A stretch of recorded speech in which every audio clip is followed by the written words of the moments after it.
Assalamualaikum warahmatullahi wabarakatuh. Ila hadratin Nabil Mustafa Rasulillah sallallahu alaihi wasallam wa ala alihi wa azwajihi wa dzurriyyatihi wa qurrabatihi wa ali baitihi wa ashabil kiram wa ila jami'il anbiya wal mursalin wal awliya wa syuhada wa salihin wa tabi'ina ila yaumiddin, khususan ila jami'i masyayikhina ila muntahum wa ila abaina wa umatina wa azdatina wa masyayikhina wa auladina wa azwazina wa dzurriyyatina wa ahli baitina, khususan ila jami'i man tabi'ana wa jami'il arwah fi hadil majlis wa ghairahum. Al-Fatihah.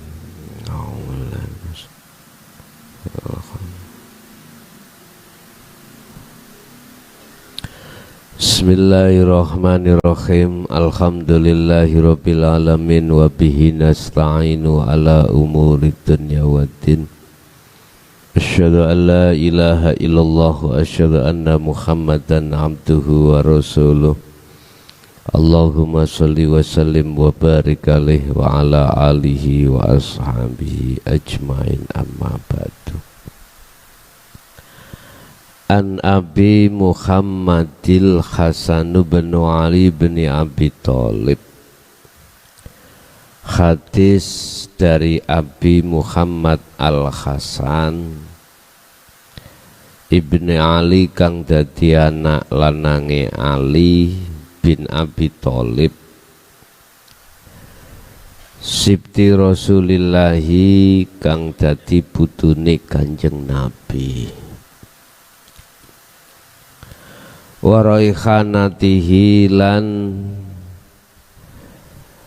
kekasih utawa kekasih Kanjeng Nabi radhiyallahu anhu maqal. Hafidtu ngapalke sapa ingsun, ngapalno bin Rasulillahi saking hadis-hadis Rasulillah, saking Kanjeng Nabi. Ngapalno apa? Dak tinggalno sira ma ing apa yari buka kang dadekake mamang apa maka ing sira, ilam mamaring opo la yari buka kang orang dadek no mamang opo maka ing siro. Janganlah kau melakukan sesuatu yang sesuatu itu hatimu isih mamang, masih mamang. Tinggalkanlah perkara yang menurut hatimu itu mamang,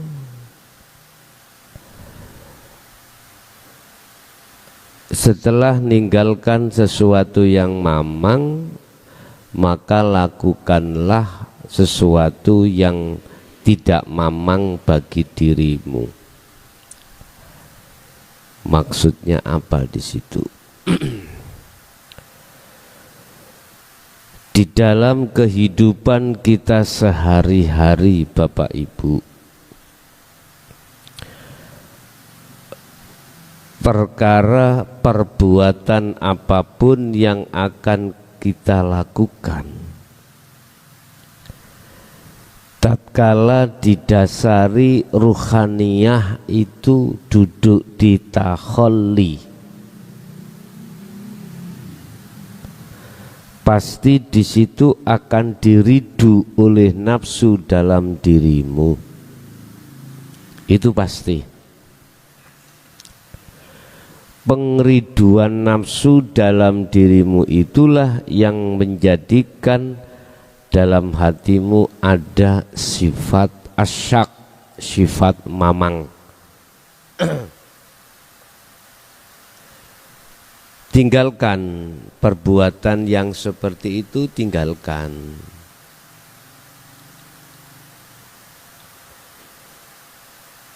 Artinya perbuatan-perbuatan yang menurut hatimu itu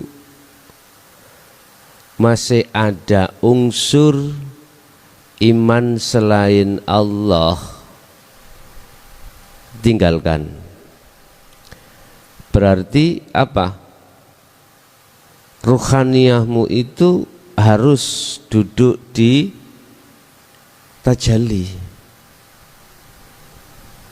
Baru ketika ruhaniyah duduk di tajalli, tidak ada mamang sama sekali. Karena nafsu di dalam dirimu itu enggak bisa masuk.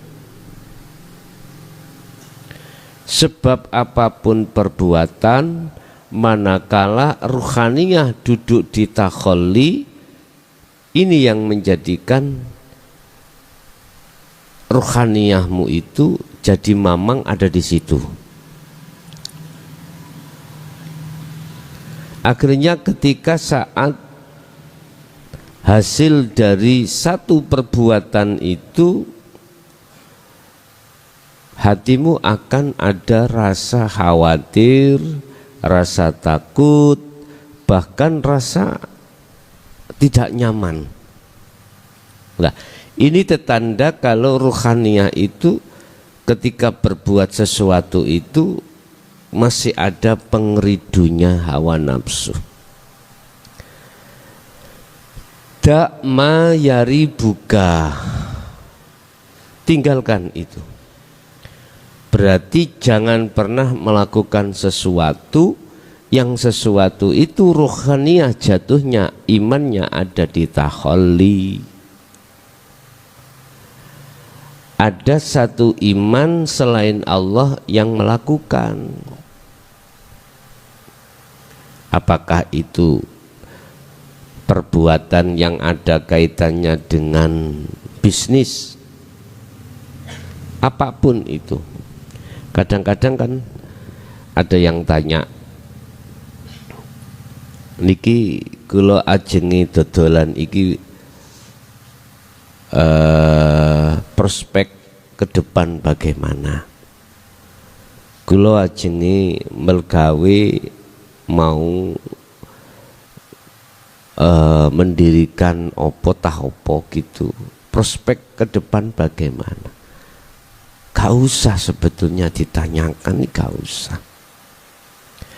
Cukup jawabannya itu ada di hatimu sendiri, ada di hatimu. Manakala apa yang ada di hatimu itu kacanya itu ada di takhalli, pasti kau akan ragu-ragu. Keragu-raguan hal yang seperti inilah salah satu tanda bahwasanya ruhaniyahmu itu enggak percaya Allah. Bagaimana ruhaniyahmu percaya terhadap dikatakan percaya pada Allah, lawang ruhaniyahmu itu merasa dirimu yang melakukan. Kata Allah gini, kalau toh kau masih punya iman selain aku yang melakukan, berarti carilah Tuhan selain aku. Sungguh dolimnya lah kau tidak merasa setiap saat dan waktu hanya aku yang melayani dirimu. Kau tidur, ku tidurkan. Kau bangun, ku bangunkan. Kau makan, ku makankan.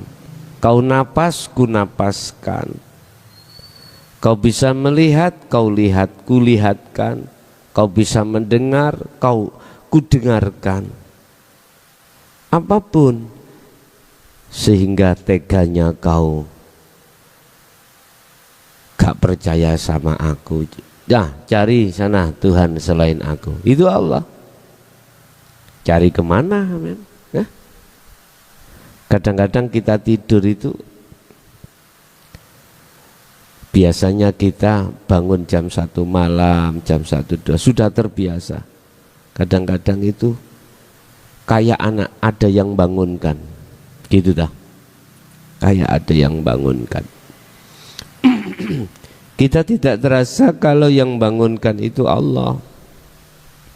Nggak terasa. Bapak Ibu, maksud daripada aku melayani dirimu itu hanya bisa dipaham dan dirasa oleh mereka yang ruhaniyahnya sudah condong pada Allah. Sudah condong pada Allah. Aku yakin kalau ruhaniyahmu sudah condong hanya pada Allah, nggak mengenal hadis atau perbuatan yang menjadikan mamang dalam dirimu, nggak akan. Kau nggak mungkin akan melakukan sesuatu yang dalam hatimu ada rasa ragu, nggak mungkin. Pasti kau akan melakukan sesuatu yang didasari dalam hatimu itu nggak ada ragu. Lah, perbuatan yang tidak ada ragu sama sekali hanya satu. Jatuhnya ruhaniyahmu hanya beriman pada Allah. Udah itu aja. Makanya hadisnya mengatakan tinggalo siro mayari buka apa yang menjadikan mamang dalam hatimu. Antisipasinya bagaimana? Gini Pak, jenengan mau melakukan sesuatu hal yang menurut panjenengan penting. Satu contoh, anak sampean ini punya maksud ingin jadi TNI atau Polri, atau masuk dalam instansi apa pekerjaan. Kadang-kadang kan kita tanya, iki kok dadi apa gak lah gitu ya. Ini nanti hasil apa enggak. Kalau jenengan masih sibuk membicarakan hasil dan tidak, itu tetanda jenengan sudah tidak percaya pada Allah. Tadi saya katakan, kalau kau masih, Allah berkata, kalau kau masih meragukan saya, cari Tuhan selain aku. Lawang tiap saat dan waktu hanya aku yang melayani dirimu.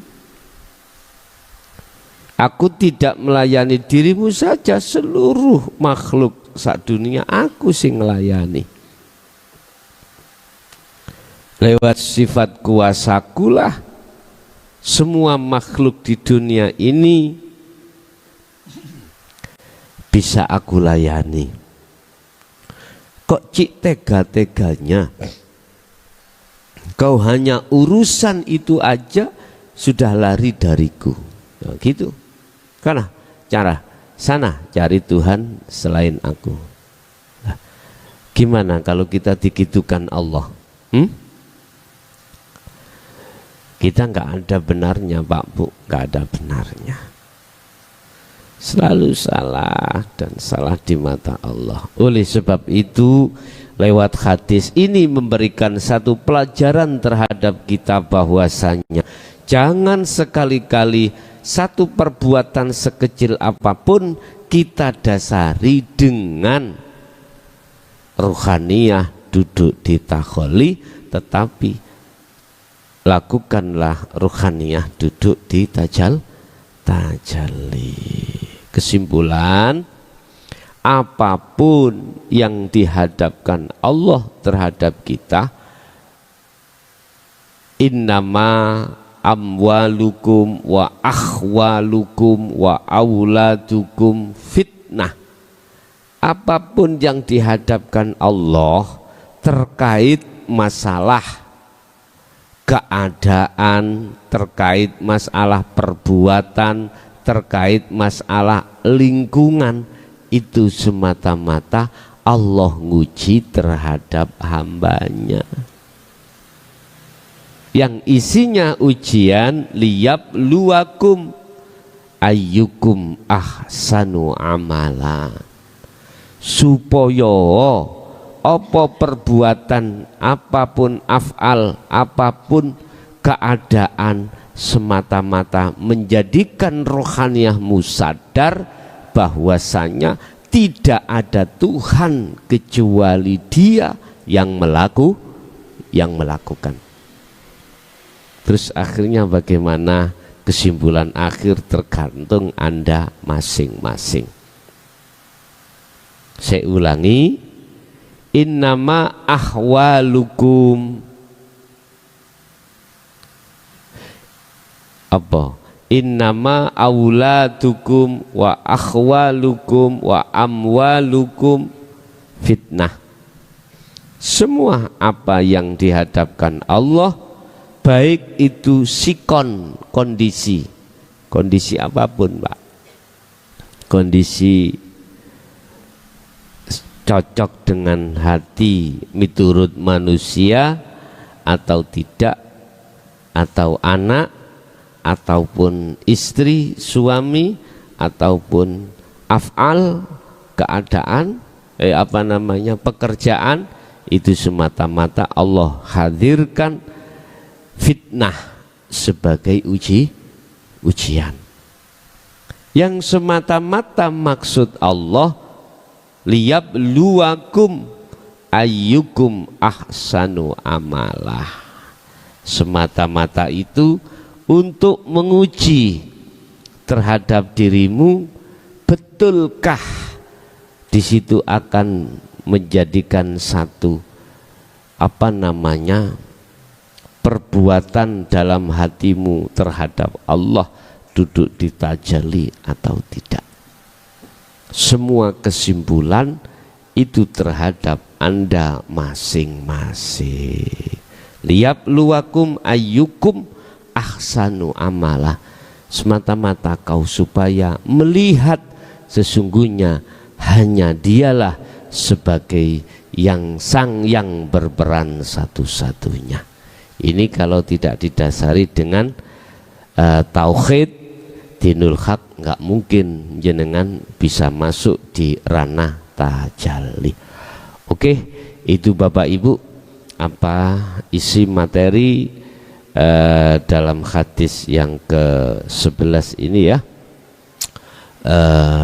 Selanjutnya kita berikan waktu yang sangat banyak terhadap penanya, baik yang ada di majelis maupun yang ada di jalur telepon 082141295309. Oke, yang ada di majelis kami persilakan. Assalamualaikum Gus. Waalaikumsalam.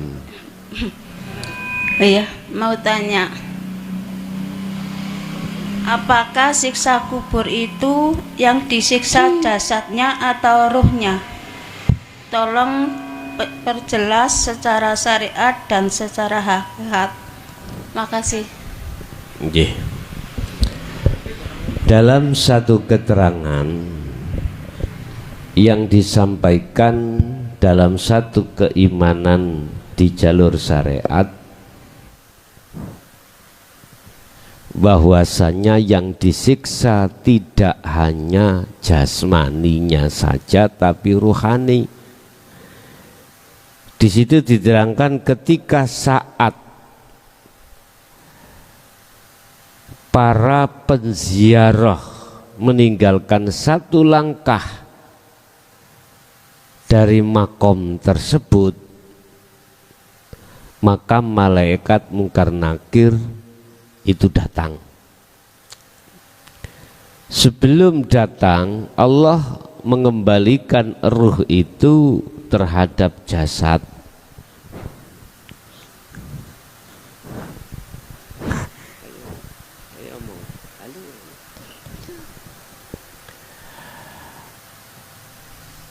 Dibangunkanlah mereka kembali dari tidurnya, dihidupkanlah dia kembali dari matinya, laksana seseorang yang tidur tidak bangun, ketika dimandikan, ketika dia dikafani, ketika dia disolati, ketika dia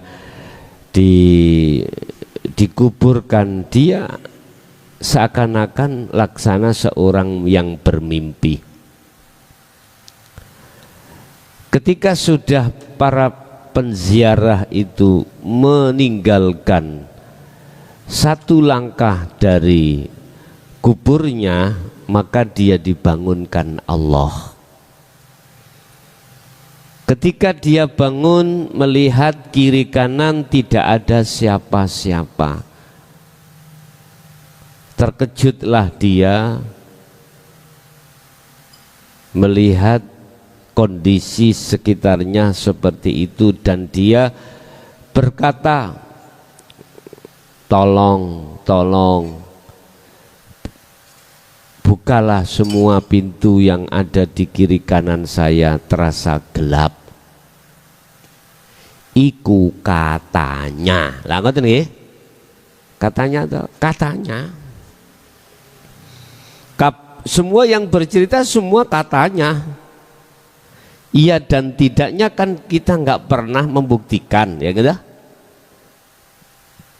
Terus katanya itu benar atau tidak? Bapak Ibu hadirin jamaah rahimakumullah, makalah muncul itu ada hujahnya, ada dasarnya. Ada dasarnya makalah itu keluar. Ada dasarnya. Apakah dasarnya itu dari pemberitahuan dalam satu mimpi? Apakah katanya itu dari pemberian satu bisikan sehingga memunculkan satu makalah yang mengatakan seperti itu? Macam-macam nih. Ini kalau kita sikapi dari sisi syariat memang seperti itu. Apa? Minta mana? Ini.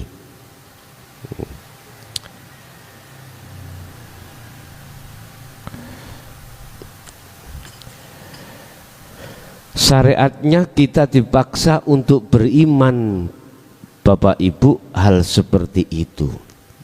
Cuman pertanyaannya benarkah? Lah gitu toh. Akhirnya ada satu pertanyaan dari dua malaikat yang menanyakan tentang masalah marrobuka, manabiyuka, man kiblatuka, dan seterusnya. Oke, miturut syariat sah-sah saja karena ada makalah yang menyebutkan seperti itu.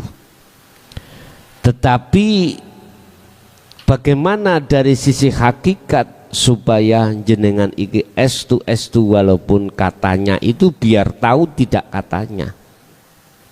Bagaimana yang dihukum itu apanya? Jasadnya kah? Ruhnya kah? Sekalian sak jasadnya kah? Kita kembali pada satu ayat yang mengatakan inna lillahi wa inna ilaihi raji'un. Kalau dasar dari ini, maka jasmani dan rohani asal muasal dari mana, kembalinya ya kemana. Sekarang kita bahas jasad. Jasad dari kalimah kholaktu, kuciptakan. Berarti jasad itu asalnya dari tanah, kembali ke tanah lagi. Sehingga jangan heran seseorang meninggal, entah itu 10 tahun, di situ sudah tidak ada batangnya, jadi santapan cacing tanah, mungkin tinggal tulang belulang aja. nggak ada seperti sedia kala utuh, nggak ada. Jangan heran karena dia dari tanah ya kembali ke tanah lagi. Basarroh ini Allah mengambil wanafahtu. Wanafahtu itu adalah meniupkan, ditiup. Berarti kalau meniupkan unsurnya dari dirinya, makanya sudah benar inna lillahi dari Allah wa inna ilaihi roji'un, harus kembali kepadanya lagi. Mungkin lebih paham saya jelaskan secara logika. Proses daripada air hujan itu bagaimana toh Pak Bu? Mungkin yang mengerti tentang ilmu apa? Fisika. Mbuh ilmu apa itu? Saya nggak pernah sekolah, nggak pernah masuk SD. Jadi bahasa-bahasa seperti itu kami tidak paham. Cuman pertanyaan saya, air hujan itu asal muasal itu dari mana? Kita lihat ke atas itu berupa mendung. Apa mendung itu? Awan. Kok bisa jadi air itu piye? Bagaimana? Sebelum jadi mendung itu dia asal muasal dari mana? Kalau salah tolong ini diluruskan ya. Karena memang saya nggak pernah sekolah SD. Ya. Ternyata menurut ilmu fisika tadi, ilmu fisika atau biyen itu ngarani ilmu apa itu? Ilmu alam ya. Itu air laut atau air yang ada di bumi itu kena sinar matahari, menguaplah dia. Dan uapnya itu naik ke atas, namanya uap. Itu larinya ke atas. Berkumpullah di atas menjadi awan. Awan. Awan itu bergerak. Pergerakan awan inilah antara awan satu dengan yang lain, padahal satu awan. Wis katakanlah awan itu bergeraknya itu akhirnya pergerakannya memutar ke kiri, nggak ke kanan, ke kiri. Lah putaran inilah yang akan menjadikan apa namanya cara apa itu diaudek, akhirnya mencair. Jatuhlah dia ke bumi ini. Kita mengatakan itu air hujan. Jatuhnya ada yang langsung di lautan, ada yang di gunung, ada yang di mana-mana sudah. Lah, air ini wajib untuk kembali ke asalnya. Air ini wajib kembali ke asalnya, yaitu air laut. Mengapa begini Allah memproses?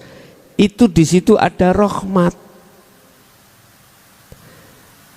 Maksud Allah ada rahmat yang bersifatkan ar-Rahman dan ar-Rahim.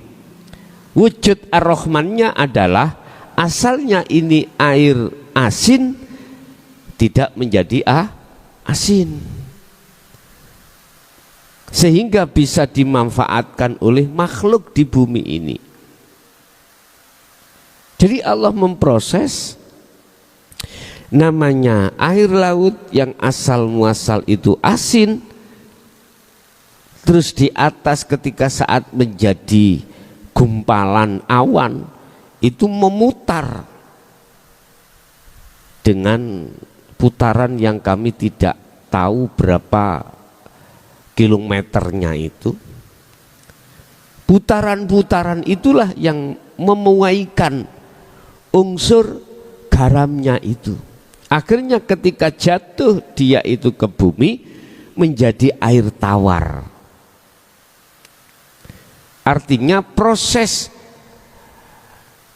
kadar garam tadi itu ketika saat mulai disinari matahari naik menjadi uap ke atas, diproses lagi, itu akhirnya nilai garamnya 0, berapa saya nggak tahu, itu Anda ahlinya yang tahu. Akhirnya di bumi bisa dimanfaatkan oleh makhluk.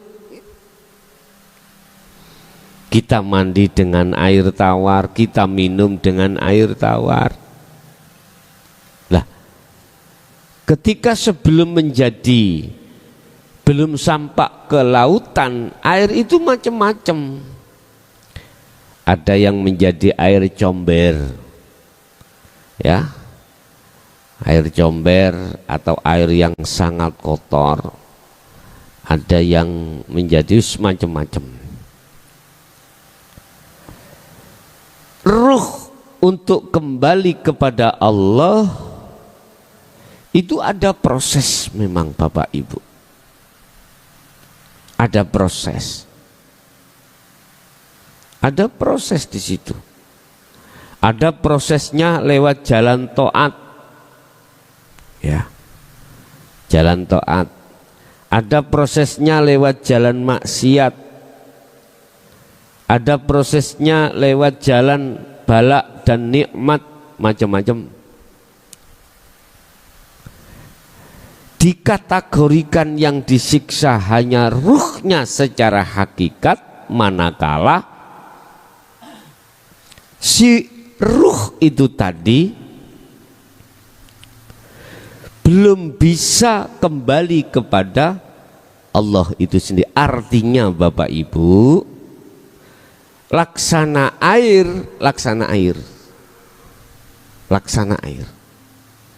Ketika kembali kepada Allah itu ada yang langsung, ada yang tidak langsung.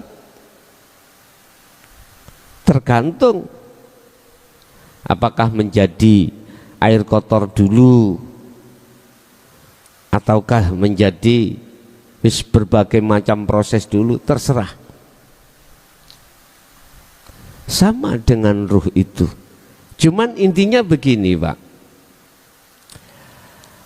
siapa di antara kau sudah tahu jalan menuju dan bertemu Allah, maka dialah yang boleh kami katakan dia itu kembali dengan keadaan bisalamin aminin. Di situ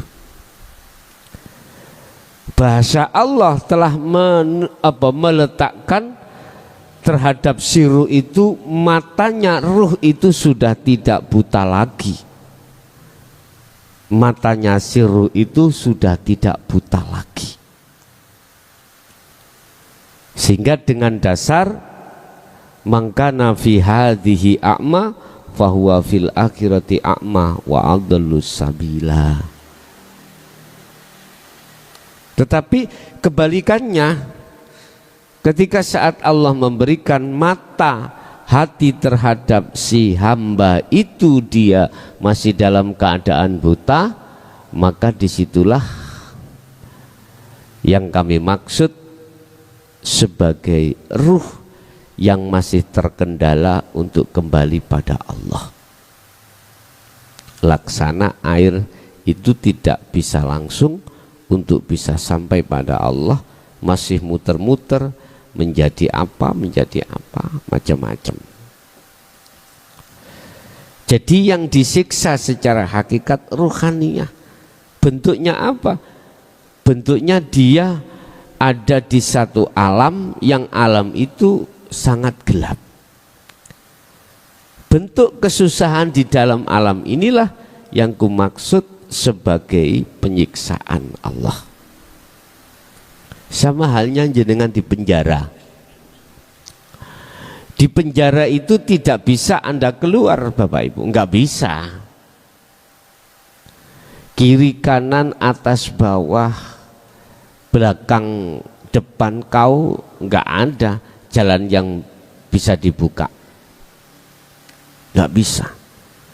Kalau penjara-penjara jasad sih bisa Anda buka dengan cara berbagai macam.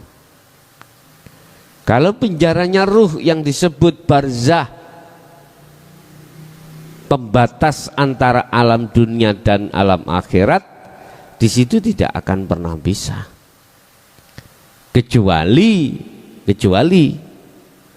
dengan seizin Allah sendiri, dengan cara sifat jaiz Allah sendiri yang akan bisa membuka. Malaikat pun tidak akan pernah bisa.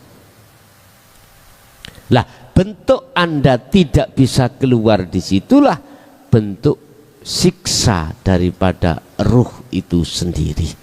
Jadi bukan jasad, tapi ruh miturut pandangan hakikat. Contoh di dunia ini, kita nggak usah menunggu mati yang apa dikatakan secara syariat. Ketika di dunia kita dikatakan syariat masih hidup itu, Pak, itu sebetulnya ada golongan ruh yang mati. Mana ruh yang mati itu? Ruh yang terpenjara oleh dinding yang amat tebal, sehingga ruh tidak bisa kembali kepada Allah. Jangankan ketika di luar sholat, di dalam sholat pun tidak bisa kembali. Karena apa? Karena ada dinding yang membatasi ruh itu, sehingga ruh itu tidak bisa kembali pada Allah. Sehingga semua apa perbuatannya yang dia lakukan, orientasinya itu ditakholi. Nggak bisa ngomong hatinya itu imannya pada Allah, nggak bisa. Mengapa demikian? Karena ruh percaya atas bisikan nafsu dalam dirinya. Makanya mohon maaf kalau saya bicara keimanan di dalam syariat dari sisi proses sih nggak salah. Kalau ngomong saya mensikapi apa pelajaran di hukum syariat, kalau dari sisi proses nggak salah. Sama. Anda kembali kepada Allah ketika saat dimasukkan terlebih dulu jalan maksiat dan jalan musibah, kalau itu proses nggak ada salah. Wayang yang dijadikan buta oleh dalang dari sisi proses ya nggak salah. Toh akhirnya semuanya akan masuk di dalam satu kotak. Lanang, wedok, istri apa, wanita, pria, satu kotak ya gak ono sing meteng. Iya dah, kembali lagi ke situ. Kalau saya bicara proses, apa pelajaran yang ada di syariat, nggak ada yang salah. Toh sekalipun imannya sudah melenceng, kita dipaksa untuk beriman terhadap makhluk. Iya enggak? Iya. Amantu billah wa malaikah wa kutubihi wa rusulihi dan lain sebagainya. Kita dipaksa untuk beriman terhadap selain Allah dalam hal apapun. Karena itulah interaksinya akal. Satu contoh pada sore hari ini, di dalam ajaran syariat mengatakan siapa yang ngaji sore hari ini? Ya mukhlason. Akalmu itu memaksa terhadap ruh untuk percaya yang ngaji adalah seorang makhluk. Hukum yang terjadi sumber itu pasti dari makhluk nantinya. Ada salah, ada benar, mesti makhluk. Ini kalau dari sisi proses, saya melihat sisi proses, ya udah, nggak salah, ilmu syariat itu nggak salah. Tetapi Bapak Ibu, jikalau ini saya sikapi dari hakikat yang sebenarnya tentang iman salah. Dengan dasar apa? La taj'al, jangan pernah Anda menjadikan selain Allah bersarang di hatimu. Ma'allah ilahan akhar, jangan sekali-kali kau menjadikan sesuatu yang bersemayam di dalam hatimu selain Allah itu. Ini konteksnya iman.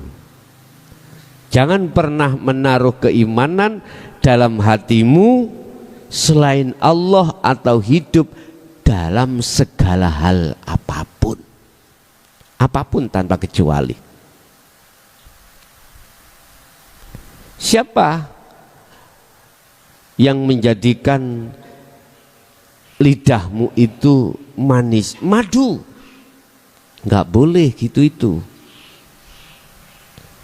Yang menjadikan lidahmu terasa asin apa?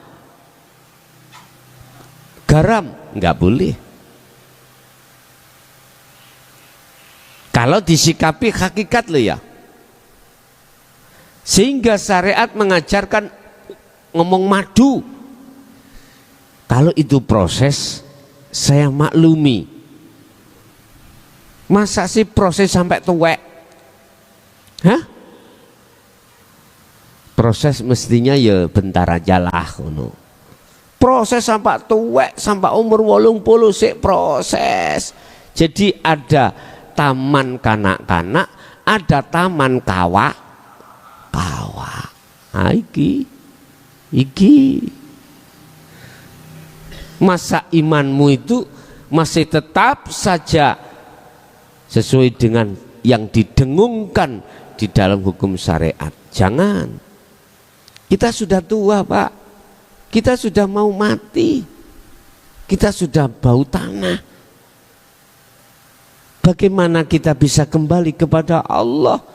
Ruhaniyah kita, lawang ruhaniyah kita terpenjara dengan iman-iman selain Allah.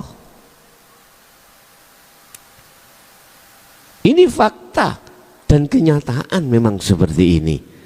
Baik di dalam agama satu dan agama yang lain pasti mengajarkan tentang iman selain daripada hidup pada Tuhan. Itu pasti.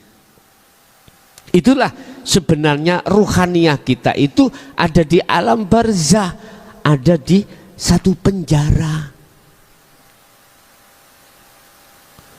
Apapun yang terjadi, natijah atau akhirnya mesti jenengan antara kecewa dan tidak.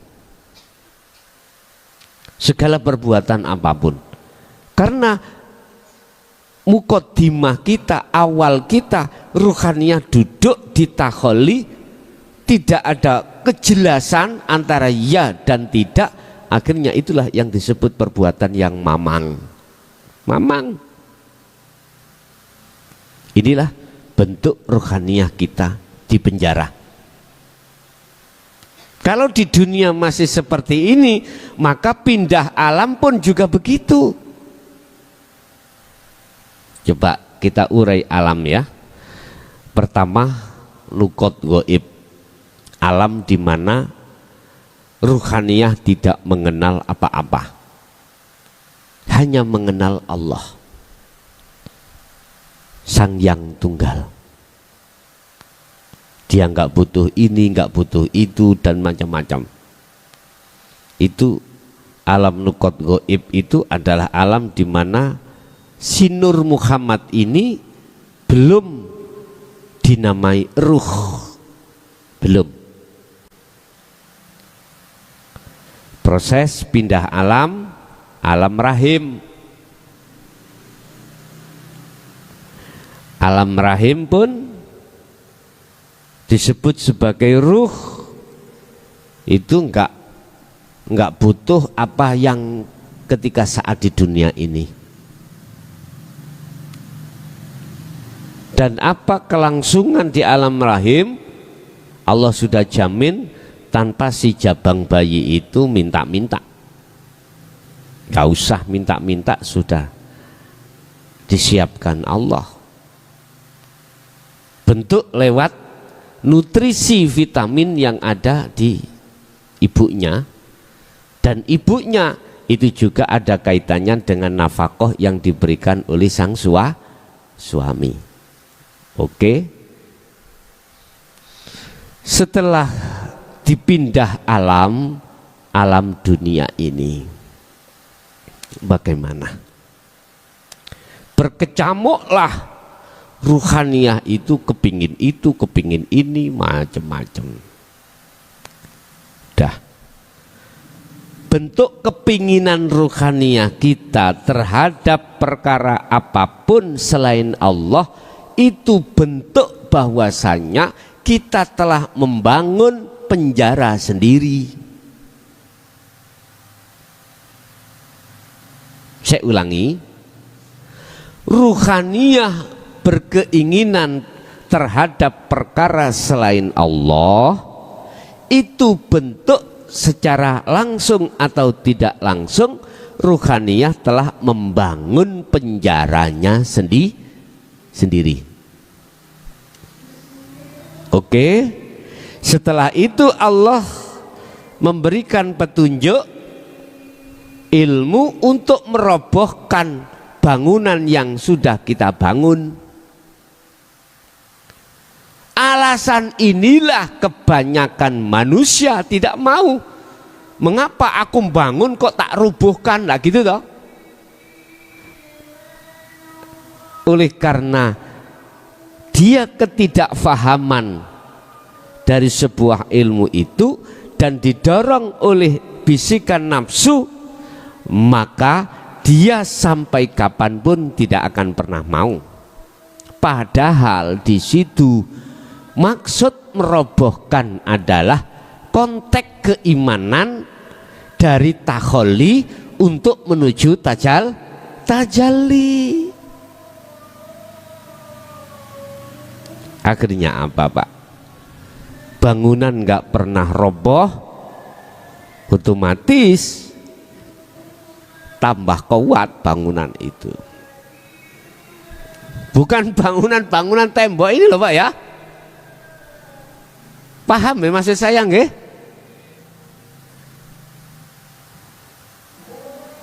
Bangunan syahwatud dunia ini leh dalam diri kita. Oke. Taruh saja kita sudah mati. Kita pindah alam yang disebut wa min waraihim barzakhun ila yaumi yub'atsun. Disebut alam barzah. Alam di mana ruhaniyah ini tertutup pembatas dari alam dunia dan alam akhirat. Artinya ruhaniyah tidak bisa kembali ke rumah, ke dunia lagi nggak bisa, ke akhirat pun tidak bisa, menunggu sampai datangnya waktu di mana Allah akan membangkitkan ruhaniyah ini. Roe kaisok balik apa maneh jasate.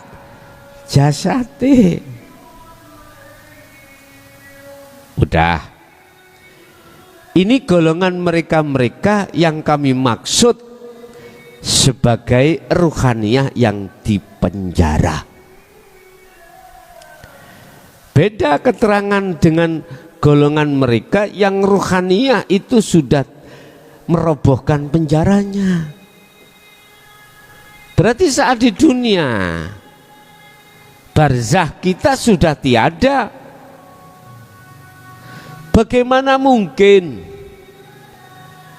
setelah mati secara syariat kita akan dimasukkan alam barzah sedangkan alam barzah nggak ada bagi kita, ya nggak mungkin lah Pak. Bagaimana mungkin logikanya ini? Kau nanti akan makan buka ini dengan sayur gulai, lah wong yang ada sayur asema. Oh lodeh, ya ngono ganti-ganti ya rek. Ya kala-kala ya kono ganti gulai tah ya apa, walaupun isinya itu melon. Apa jenenge? Lonceng. Nah, ganti-ganti rasa ya. Lah nggak mungkin lah Pak. Golongan-golongan yang sudah dijadikan Allah sebagai kekasihnya akan masuk di dalam alam barzah, nggak mungkin, nggak mungkin. Sehingga kalau boleh saya katakan, sebetulnya mereka beliau-beliau itu nggak mati Pak. Kita mengatakan mati itu hanya jasad, ruhaniyah tidak. Jadi bagaimana mungkin dia tidak selalu menyertai kita? Bahasanya, lah wong dia itu tidak ada di penjara kok. Barzah itu penjara. Jasad kita lah, jasad hanya jasad lah yang kita anggap mati itu. Tapi ruhaninya tidak. Sebetulnya nggak usah kita itu nunggu kematian secara syariat. Ini di dunia ini, kalau rohaniyahnya itu sudah sampai pada hidup, sudah keluar dari penjara tadi, nggak akan pernah mati. Mungkin dalam surah Al-Baqarah Allah katakan, jangan kau beranggap beliau-beliau itu meninggal. Enggak, dia itu tetap hidup. Dan dialah yang dikasih Allah izin untuk masuk, artinya menemui ahlinya, menemui pengikutnya, dan atau ke akhirat, karena dia sudah di akhirat. Ini kita tidak akan pernah percaya kalau kita tidak tahu sendiri. Kita akan tahu sendiri kalau kita terlibat langsung di dalamnya. Coba ketika kita tidur Pak, bermimpi, nggak mungkin jenengan mengatakan tidak nyata, nggak mungkin. Kejadian nggak nyata nggak mungkin. Mungkin kalau Anda sudah bangun mungkin mengatakan, oh alah mimpi lagi itu dah. Waktu mimpi itu tidak mungkin jenengan mengatakan alah iki mimpi, sedangkan Anda dikejar anjing mau digigit, lari enggak? Pasti lari Anda. Kalau itu tadi kata kamu mimpi, ya coba kau enggak mungkin akan lari. Ya coba, enggak mungkin, pasti kau akan lari. Tapi ketika bangun, mengapa Anda berkata lain? Walah ngimpi kembangi wong turu lak ngeten kah? Ya Allah, sebetulnya itu Pak, sebetulnya seperti itu juga.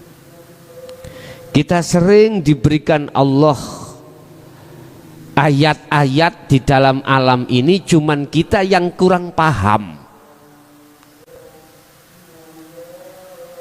Sebetulnya alam-alam itu adalah pembelajaran pada kita untuk mengenal diri, untuk mengenal Allah. Makanya dulu orang-orang nggak mengerti tentang Quran, nggak ngerti apa, ngajine alam, ngajine lewat alam, ngajinya lewat apa gitu, seperti itu. Jangan dianggap mereka itu bukan ahli surga Pak.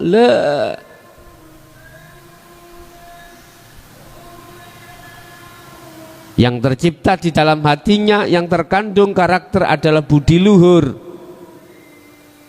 Justru kitalah yang lagi mulai betul syariate, waduh, masyaallah. Padahal ruhaniyah kita masih dolim pada Allah. Udah, Bapak Ibu hadirin jamaah rahimakumullah. Jadi yang disiksa secara hakikat adalah ruhani. Buktinya sekarang, oleh karena masih ada pembangunan barzah dalam diri kita, secara nggak langsung kita itu telah terpenjara, telah tersiksa di dalamnya. Buktinya kita kehilangan dengan apa yang kita kumpulkan, apa yang kita aku-aku. Susah enggak? Susah. Susah. Kita yang merasa dihormati orang di tengah masyarakat itu hilang. Bagaimana rasanya? Sakitnya itu di sini, panasnya itu di hati, bukan di atas, di sini. Oke, kita dipuja orang dikarenakan kita kaya, Pak. Kita tiap hari, tiap saat kerja keras mengumpulkan, akhirnya punya pabrik, punya ini, udah dihanguskan Allah. Gimana rasanya hati? Panas, sakit, ketakutan, Pak, kita kehilangan itu. Aneh toh ya? Aneh. Kita kehilangan penjara itu aneh, takut, aneh. Padahal itu untuk membebaskan kita. Ayo diangen-angen. Ayo diangen-angen. Sebetulnya Allah menghilangkan apa yang kau sukai di dunia ini selain Allah, itu sebetulnya Allah sayang padamu. Tapi anehnya kita merasa ketakutan kehilangan. Udah, kamu tak bebaskan ya dari ini, supaya enggak menjadikan kendala dirimu untuk menuju bertemu aku. Tak hilangkan. Tes. Ketakutan kita. Aneh tahu ya? Laksana kita dalam penjara jasad ini ya, jasad ini digempur, penjaranya dibuka lawangi oleh sipir. Kita nggak mau, jangan sampean tutup baik terus. Aneh tak ya? Aneh. Kita dibebaskan kok malah tidak mau. Mengapa demikian? Karena alladzi waswisu fi sudurin nas, karena kau percaya dengan bisikan nafsu di dalam dirimu yang mengatakan bahwasanya selain Allah itu bisa mendatangkan manfaat, juga mendatangkan madorot atau bahaya. Ini persoalannya. Sementara kita tidak terasa, di balik itu semuanya ada sesuatu yang halus, yaitu Allah Subhanahu wa taala yang kita tidak tahu. Kalau ruhnya disiksa, aku tanya, jasadmu ikut sakit badan? Kalau ikut sakit berarti secara hakikat tidak hanya ruhnya yang disiksa, akan tapi juga jasadmu. Udah, coba orang yang ruhnya sudah kembali pada Allah, diajar Allah, dunyane dintekno, sakit enggak hati? Nek jenengan gak sakit, berarti ruhmu ikut tidak golongan orang yang disiksa. Lah jasadmu itu terasa disiksa, Pak? Enggak.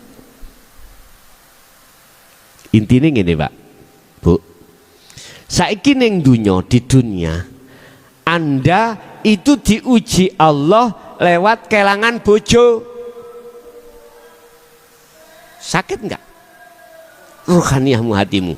Nek hatimu sakit, iki pol lho, kelangan bojo iku pol lorone. Nek kelangan sakliyane bojo apa maneh dunya brana iku paling rendah. Ujian Allah itu ada 3, Bu. Wa zuyyina linnasi hubbus syahawah. Pertama minan nisa garwa, kedua wal banin anak, 3 konatiril dunya brana. Dunya brana iku paling cewili ujian. Jenengan mulai nikah sampai kate matek iku gak tau dadi wong sugih blas. Melarat ae. Serba kurang. Wis. Ujian yang nomor 2 adalah anak. Kehilanganlah kau anak dengan berbagai macam cara. Allah menghilangkan. Yang terakhir yang paling ekstrim, ujian yang paling berat di mata manusia, kehilangan garwa, kehilangan suami istri. Entah Allah caranya Allah menghilangkan apa. Lah pertanyaannya gini, ketika Anda diuji kehilangan dunya brana, atimu loro apa gak? Susah apa gak? Kalau susah, pertanyaan berikutnya, jasadmu ikut ngreges apa ndak? Kalau ikut berarti disiksa duanya.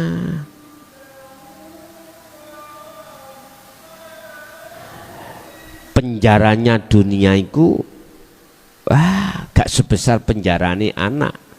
Penjarane anak gak sebesar penjaranya suami atau istri, Pak.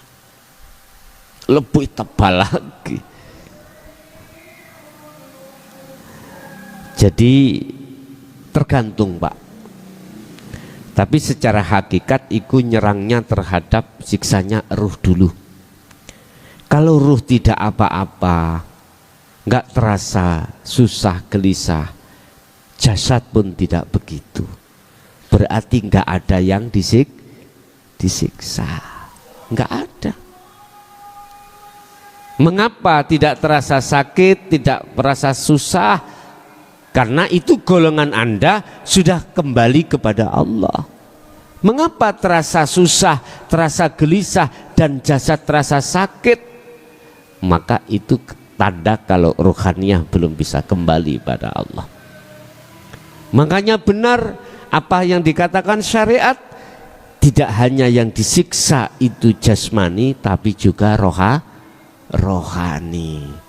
Berawal dari rohani yang disiksa, jasmani kita mikir akhirnya mangan gak enak, turu gak enak, metu penyakit. Wis hati jasad turu iku gak iso enak. Sampeyan wis tahu ta? Diuji Allah terkait pol-polani ujian. Kalau sampean belum pernah diuji, mungkin iyo BE iyo. Lah gitu toh. Nah, sampean mau diuji Allah gitu. Nggak bisa kita menolak kalau toh itu datang. Tidak bisa kita akan minta ujian itu kalau itu tidak datangkan. Ya wis ikut aja harus. Sampai nek diuji iku, sampai kudu husnudon. Apa husnudonnya? Pasti akan diganti Allah lebih baik. Itu aja. Kalau kita ikut arus terus memang, Pak, kita akan terus berlarut-larut di dalam kondisi seperti itu, nggak baik. Justru kita akan merasa gelisah dan was-was. Tapi kalau kita husnudon, begitulah. Allah pasti punya maksud. Nggak mungkin Allah itu menetapkan sesuatu tidak ada maksud, nggak mungkin. Pasti itu. Udah itu Bapak Ibu, mungkin ada yang lain kami persilakan. Kok akeh jawabe waktu nih jawabe pertanyaan ya di Bang Haji. Monggo silakan. Assalamualaikum warahmatullahi wabarakatuh. Waalaikumsalam warahmatullahi wabarakatuh. Ini di luar tema Gus ya. Monggo. Hakikat Lailatul Qadar itu bagaimana dan mohon penjelasannya. Hakikat Lailatul Qadar itu bagaimana? Semua kejadian apapun, amaliyah apapun yang jenengan dasari ruhaniyah makrifat pada Allah, itulah Lailatul Qadar. Itu Lailatul Qadar. Waktu yang dimuliakan Allah. Mana yang dimuliakan? Yaitu waktu-waktu di mana ruhaniyah jenengan ini ketika melakukan sesuatu perbuatan apapun, duduknya hati jenengan ditajali Allah, makrifat Allah. Ingat, ini ada kaitannya surat Qadar ini dengan surat Asr tentang waktu. Wal asri, demi waktu. Innal insana lafi khusrin, sesungguhnya banyak manusia yang sangat merugi. Artinya waktu demi waktu ruhaniyah lalai dari Allah. Inilah maksudnya banyak manusia yang merugi. Illal ladina amanu wa amilus solihah, kecuali yang tidak merugi adalah mereka waktu demi waktu ruhaniyah itu dijadikan, ruhaniyah itu duduknya makrifat pada Allah, yaitu menetapkan semua apa yang berlaku semata-mata sang yang berperan itu adalah sang yang tunggal, itulah Allah Subhanahu wa ta'ala. Kalau larinya ruhaniyah jatuhnya di situ, maka inilah golongan illalladzina amanu, kecuali mereka yang sudah percaya imannya hanya pada Allah dalam hal konteks apapun, wa amilus solihah, dan dia mempraktekkan itu. Bapak Ibu hadirin jamaah rahimakumullah, Lailatul Qadar yang kita fahami di dalam hukum syariah sepertiga dari Ramadan, 10 hari yang jatuh pada hitungan ganjil, malam 21, 23, 25 dan seterusnya. Didukung dengan makalah, iya apa tidak, semua nggak ada yang tahu. Semua mengatakan dalil BI. Tahu BI? Nyolong bebek sak teleki. BI. Ada tanda-tandanya kalau Lailatul Qadar malam itu bagaimana. Intinya adalah ketenangan, Pak Bu. Makanya disebut Lailatul Qadar, malam yang dimuliakan. Mana yang dimuliakan Allah? Ya mereka-mereka yang memanfaatkan waktunya untuk bermakrifat pada Allah. Berarti secara hakikat gak usah menunggu bulan puasa Ramadan, enggak, tiap saat dan waktu, Pak Bu. Itulah perilaku apapun al-a'mal biruhin, amal yang disertai dengan ruh. Apa ruhnya amal? Wujudu siril ikhlas fiha. Apa wujudnya rahasia ikhlas? Apa rahasia ikhlas? Makrifat Allah. Ini baru dikatakan amal itu orientasinya makrifat pada Allah. Nggih, ada lagi.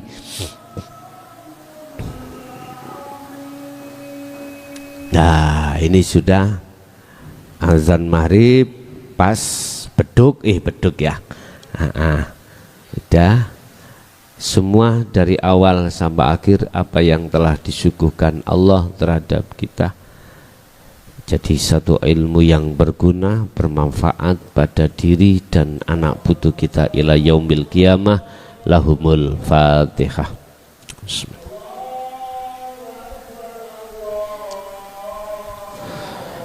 Kurang lebihnya mohon maaf. Akhirul kalam. Assalamualaikum warahmatullahi wabarakatuh.